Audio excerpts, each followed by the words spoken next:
안녕하세요. 3월 30일 월요일 새벽 예배를 하나님 앞에 올려드리겠습니다. 기도하십니다. 예수님 감사합니다. 오늘도 우리를 깨우셔서 하루를 말씀과 믿음으로 열게 하시니 주님 영광을 받아 주시옵소서. 하나님, 이 코로나 바이러스로 인하여 온 세상이 어려움을 겪고 있고 말씀 위에 세워진 이 땅 미국도 이미 2,000명 이상의 사람들이 죽었으며 수많은 사람들이 고통을 겪고 있습니다.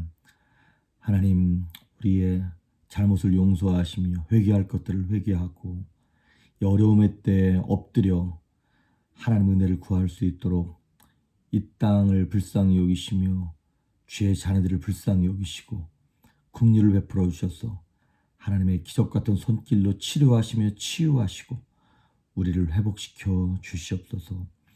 하나님, 우리 사랑하는 조이풀교회 성도님들 가운데 행여나 어려움을 겪는 영혼들이 있다면 불쌍히 여기시고 말씀에 굳게 서서 살아갈 수 있는 힘과 용기를 더하여 주시옵소서.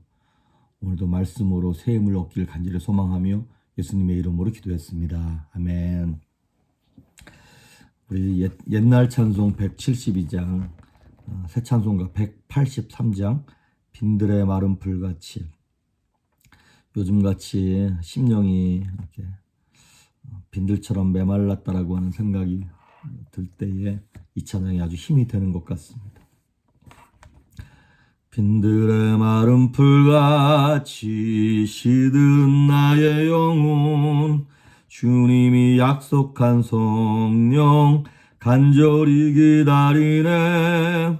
감으로 메마른 땅에 단비를 내리시듯 성령의 단비를 부어 새 생명 주옵소서. 반가운 빗소리 들려 산천이 춤을 추네. 봄비로 내리는 성령 내게도 주옵소서. 감으로 메마른 땅에 단비를 내리시듯 성령의 단비를 부어 새 생명 주옵소서. 절 따라 우로를 내려 조목이 무성하니 갈급한 내 심령 위에 성령을 부소서. 감으로 메마른 땅에 단비를 내리시듯 성령의 단비를 부어 새 생명 주옵소서. 참되신 사랑의 언약 어길 수 있사오랴. 오늘의 흡족한 은혜 주실 줄 믿습니다. 강으로 메마른 땅에 단비를 내리시듯 성령의 단비를 부어 새 생명 주옵소서. 아멘. 아멘. 오늘 우리에게 주시는 말씀은 마가복음 4장 2절에서 원래는 20절까지 봐야 되는데 너무 많아서 2절에서 9절까지 보도록 하겠습니다. 마가복음 4장 2절에서 9절까지 제가 봉독해 올립니다. 이에 예수께서 여러 가지를 비유로 막 가르치시니 그 가르치시는 중에 그들에게 이르시되 들으라. 씨를 뿌리는 자가 뿌리러 나가서 뿌릴새 더러는 길가에 떨어지며 새들이 와서 먹어버렸고 더러는 흙이 얕은 돌밭에 떨어지며 흙이 깊지 아니므로 곧 싹이 나오나 해가 돋은 후에 타서 뿌리가 없으므로 말랐고 더러는 가시떨기에 떨어지매 가시가 자라 기운을 막음으로 결실하지 못하였고 더러는 좋은 땅에 떨어지매 자라 무성하여 결실하였으니 30배나 60배나 100배가 되었느니라 하시고 또 이르시되 들을 귀 있는 자는 들으라 하시니라. 아멘. 2절을 보니까 예수님께서 비유로 제자들에게 이 말씀을 하셨어요.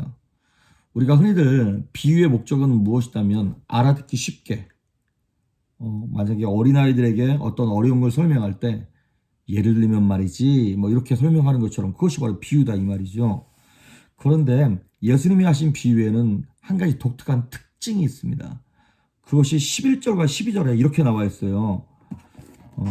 예수님께서 말씀하시는 거예요. 이르시되 하나님 나라의 비밀을 너희에게는 주었으나 외인에게는 모든 것을 비유로 하나니 이는 그들로 보기는 보아도 알지 못하며 듣기는 들어도 깨닫지 못하게 하여 돌이켜 죄사함을 얻지 못하게 하려 함이라 하시고.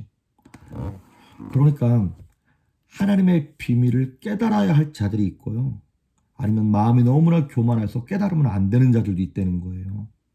그러니까 이 하나님의 비밀은 어린아이와 같이 순수한 사람들은 이 예수님의 비유의 말씀을 들으면서 찰떡같이 알아듣는 거예요. 그런데 교만한 사람들은 아무리 쉽게 얘기해도 못 알아듣는다 이 말이죠. 오늘 씨 뿌리는 비유라고 하는 우리가 잘 아는 말씀인데 네 가지 밭에 대한 설명이 나와요. 그러니까 씨는 하나님의 말씀을 상징하는 거예요. 그 씨를 뿌리는 사람은 누구냐면 말씀을 뿌리는 자죠.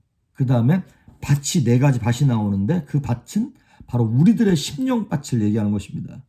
그러니까 제가 오늘 네 가지 이 밭에 대해서 설명할 때 여러분은 나는 이런 밭이구나, 나는 돌짝밭이구나, 나는 길가구나, 나는 뭐 가시밭이구나, 이렇게 여러분의 심령의 상태를 점검하셔야 한다는 것입니다. 첫째는 4절에 나오는 말씀처럼 뿌릴새 덜하는 길가에 떨어지면 길가밭이 나옵니다. 아시다시피 사람들이 많이 다니는 길은 아주 뺀질뺀질합니다. 맨질맨질 해가지고 씨앗이 떨어져도 땅속으로 들어갈 수가 없는 거예요. 뭐를 얘기하는 거냐면 죄로 말미암아 굳어진 심령을 얘기하는 것입니다.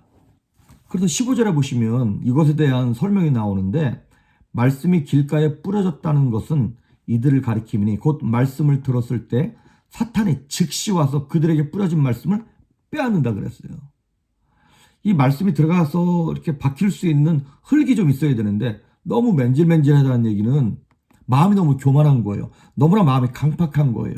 하나님의 말씀이 떨어졌는데 그 말씀이 땅으로 들어가지 않는 거예요. 그러니까 그 말씀이 그냥 길가밭에 있다가 새들이 와서 먹어버렸다는 거예요. 거기서 말하는 새는 뭐 마귀가 그 말씀을 못 듣게 집어간다든가 악한 영이 역사하는 걸 그런 것들을 얘기하는 거겠죠. 이 길가와 같은 밭은 이런 거예요. 말씀을 들었다는 얘기거든요. 일단 씨앗이 뿌려졌다는 얘기는 교회 안에 들어왔다는 얘기입니다. 하나님의 말씀을 듣긴 들었어요. 그런데 그 말씀이 심령 가운데 박히지 않는 교만한 사람들, 이런 거예요. 나도 어렸을 때부터 다 교회 다녀봤어. 그런데 그거 뭐 회개하는 거, 성령 받는 거 다 소용없어. 그거 되게 감정적으로 연약한 사람들이 그렇게 되는 거야라고 하나님의 성령을 폄하하면서 자기가 보지 못하고 깨닫지 못했다고 영적인 세계를 부인하는 사람들. 그런데 교회 안에 들어와 있긴 들어와 있어. 말씀을 듣긴 듣는데 그 말씀이 뿌리내지를 못하는 거예요. 아니면 말씀으로 인하여 아니면 어렸을 때 교회에서 상처를 받아서 마음이 안 열리는 그런 굳어버리는 사람들. 세상의 철학이나 학문이나 아니면 자신의 경험을 되게 중요시하게 생각해가지고 막 선입견이나 편견이 너무 강해서 이 말씀에 대해서 마음을 못 여는 사람들, 아주 고집과 경험이 센 사람들, 이런 사람들이 마치 이제 길가밭인 것이죠. 그래서 이런 사람들을 생각할 때마다 뭐가 중요하냐면 주일학교가 정말 중요합니다. 중고등부가 정말 중요해요. 늦어도 대학생, 청년 때 전에는 말씀을 들어야 돼요. 사실 청년만 돼도 이미 늦었습니다. 세상에 나가고 막 먹고 사는 일에 힘들고 그렇게 되면 마음이 굳어져 가지고 복음이 들어가질 않는 거예요. 그래서 이런 사람들을 위해서 우리가 해야 될 일인데 무엇이냐면 그 사람들의 땅을 기경해야 돼요. 갈아엎어야 한다는 것이죠. 그런데 그 갈아엎는 것이 일단은 하나님께서 하셔야 됩니다.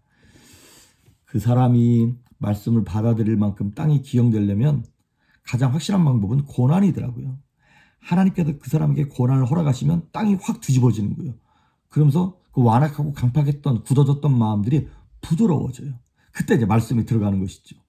그런데 어떤 그 성령의 강권적인 역사나 고난이라고 하는 이런 찬스가 없으면 말씀이 뿌려지고 난 다음에 땅으로 들어가기 전에 새가 와서 그 말씀을 먹어버리는 거예요. 그러다 보니까 구원을 얻을 기회를 못 얻는 것이죠. 첫째는 길가밭이고 두 번째는 5절과 6절에 나오는 말씀처럼 돌짝밭인 거예요. 돌밭. 거기는 이렇게 나와 있어요. 5절 6절. 더러운 흙이 얕은 돌밭에 떨어짐에 흙이 깊지 아니하므로 곧 싹이 나오나 해가 돋은 후에 타서 뿌리가 없으므로 말라버렸다는 거예요. 이 사람들은 말씀에 부러져서 쉽게 싹이 나요. 막 감동을 쉽게 받아. 되게 충동적이고 감성적인 사람들. 뭐 이렇게 예수 믿는 게 이렇게 좋은 거구나. 이제 열심히 살아야지, 주를 위해 살아야지. 그렇게 쉽게 은혜를 받아서 싹이 나긴 났는데, 문제는 뭐냐면 이게 흙이 많아야 되는데 돌이 많은 거예요. 그러다 보니까 뿌리를 못 내리고 흙이 얕으니까 해가 돋은 후에 해 때문에 타서 뿌리가 말라버리는 거예요. 아, 이거 이상하다. 여기서 말하는 해라는 것은 사실 뭐냐면 좋은 거죠. 그 햇볕이 있어야 열매 맺고 이게 나무가 자라게 되는 것인데, 오히려 그 햇볕으로 말미암아 뿌리가 말라버린다는 거예요. 이게 무슨 얘기냐. 좋은 것이 그 사람에게 복이 되지 아니하고 독이 되는 걸 얘기하는 거예요. 예를 들면 이런 거예요. 어린아이들에게 보약을 먹여요. 한약을. 근데 보약이 아주 입에 써. 그런데 그 입에 쓰다 보니까 이제 뱉어버리는 거예요. 그 좋은 것이 몸에 들어가서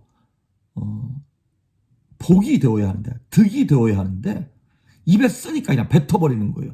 그래서 이 돌밭에 대한 거를 15절과 16절, 17절 이렇게 얘기하고 있어요. 또 이와 같이 돌밭에 뿌려졌다는 것은 이들을 가리킴이니 곧 말씀을 들을 때 즉시 기쁨으로 받긴 받았어요. 그러나 그 속에 뿌리가 없어 잠깐 견디다가 말씀으로 인하여 환난이나 박해가 일어나는 때에는 곧 넘어지는 자요. 말씀 때문에 넘어지는 거예요. 그 말씀을 지키려고 막 주일 성수를 하고 11조를 드리고 선교를 가고 헌신을 하려고 그러는데, 그 헌신 때문에 뭐 남편이 핍박을 한다든가 주변 사람들이 욕을 한다든가 그걸 견디질 못하는 거예요. 이 돌밭은 뭐냐면 환난이나 박해를 얘기하는 것입니다. 고난이 오면 바로 하나님을 원망하는 사람들. 그래서 아까 말씀드렸던 것처럼 은혜는 쉽게 받아요. 되게 감성적이고 충동적이니까. 그런데 또 되게 감성적이다 보니까 마귀도 그걸 건들기 시작하는 거예요. 혹시 주일날 교회 오실 때마다 기쁜 마음으로, 좋은 마음으로 교회 오셔야 되는데, 교회 오기 전까지 차 안에서 대판 부부싸움하고 오시는 분들 계십니까? 집에서 출발할 땐 기분 좋게 출발했는데 차 안에서 아들, 딸이랑 서로 싸우고 다투고 막 상한 마음으로 예배 자리에 앉아서 찬양도 안 되고 말씀도 안 들어오는 분들 계십니까? 다 이 돌밭인 거예요. 아니면 이런 분들, 막 예수 믿고 너무 좋아서 막 하나님 사랑한다 그러고 막 헌신한다 그랬는데 예수 믿은 지 얼마 되지 않았는데 사업이 어려워지거나 자녀가 어려움을 겪거나 뭐 병에 걸리거나 이런 분들. 그래서 예수 믿으면 복이 임한다 그랬는데 왜 자꾸 어려움이 임하지 해서 그것으로 말미암아 시험에 들거나 넘어지거나 믿음을 포기하는 분들, 다 돌밭입니다. 자, 이런 사람들은 어떻게 해야 되냐? 어떻게 해야 되냐면 돌을 걸러내야 돼요.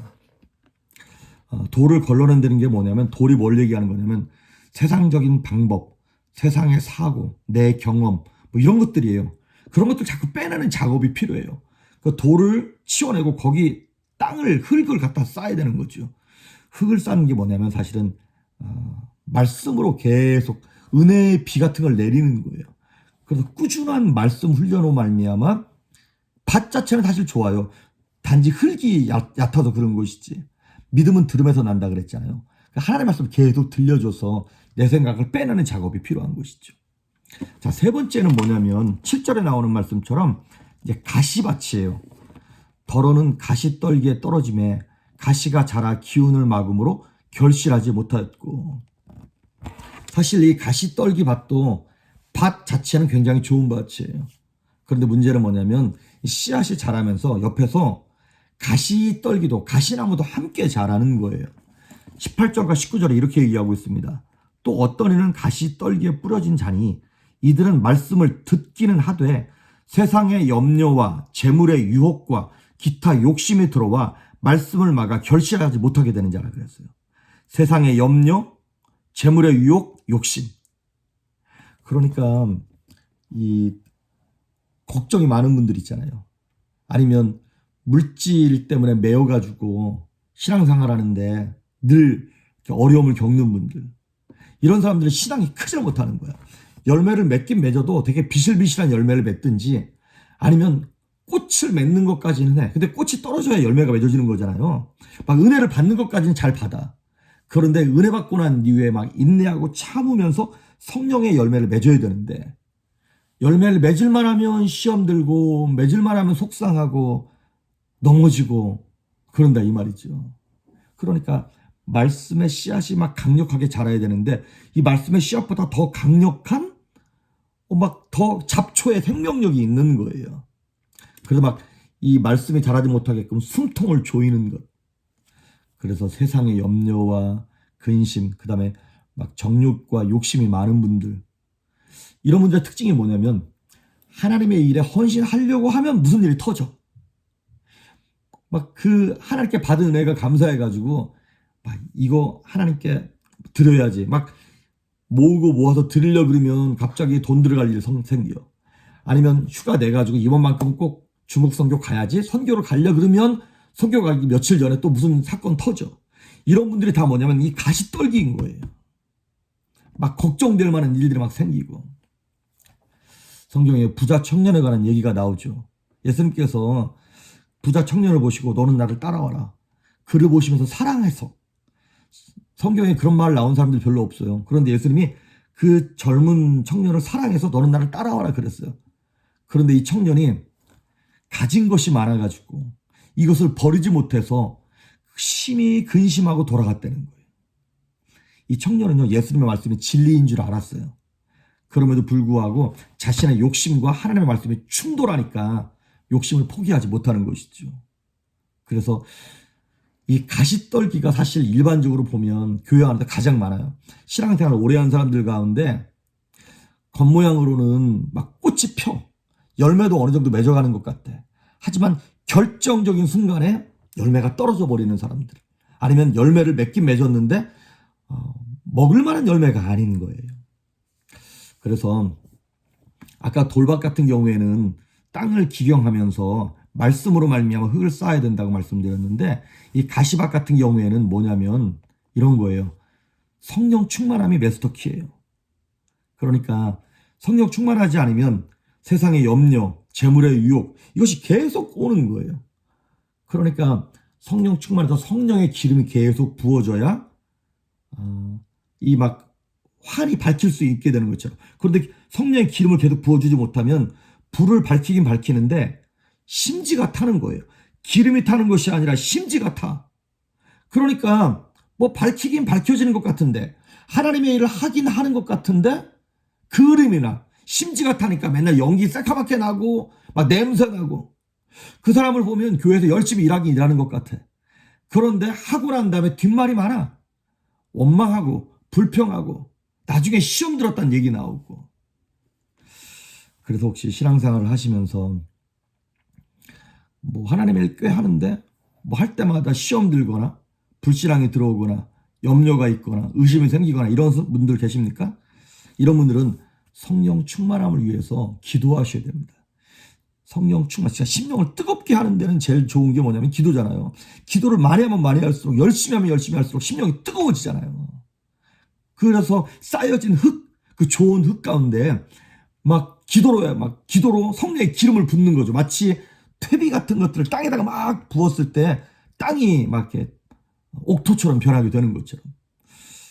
그래서 가시밭에 있는 분들은 영혼의 우선순위를 정하는 것이 굉장히 중요합니다. 마지막으로 네 번째는 옥토입니다.